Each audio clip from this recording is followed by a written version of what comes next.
Hello everyone, it's Michael Williams again, independent candidate for the Runcorn and Helsby by-election, and I want to talk about this. Yesterday, when I was doing the Reform leaflet, I said that Reform was the only one we'd received yet, but that wasn't strictly true. My wife reminded me that she had received this one from the Prime Minister, no less, a couple of weeks ago.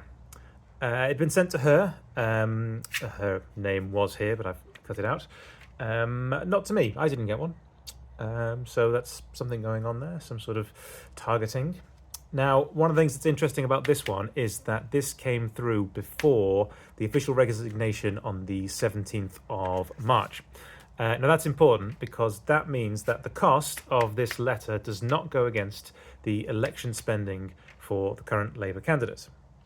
It also doesn't actually mention a Labour candidate because at the time there wasn't one.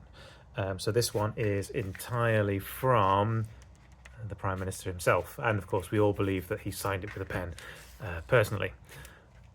The content of the letter is relatively staid. It starts off with something about the fall of the Berlin Wall, possibly targeting older voters. I'm in my 40s and I can't really remember it other than through history. I won't tell you how old my wife is, but she's not what you would call an older voter, certainly not. Well, not to her face anyway. And other than that, it seems to be talking relatively generally, I suppose, statesman-like.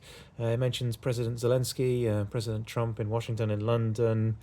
And it talks largely about international security and the big things. I suppose they're trying to move the attention away from some of the local stuff, which has been quite unpopular, and try to appear quite statesman-like. So the actual content, there's not really an awful lot here. I think what's more interesting is the timing.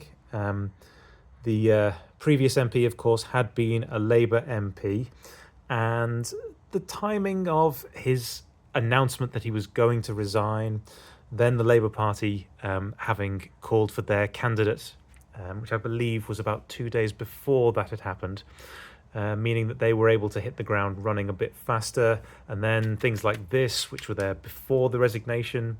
But obviously before the resignation, we didn't know whether there was going to be a long 6-week period when there was going to be a recall petition.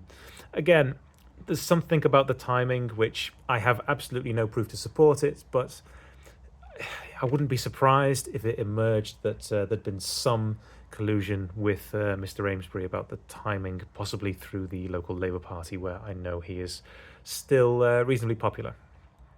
So there we go. That's our one for today. If you have received anything else, please give us a shout or send us a copy, and I'll have a look through it and give you my thoughts.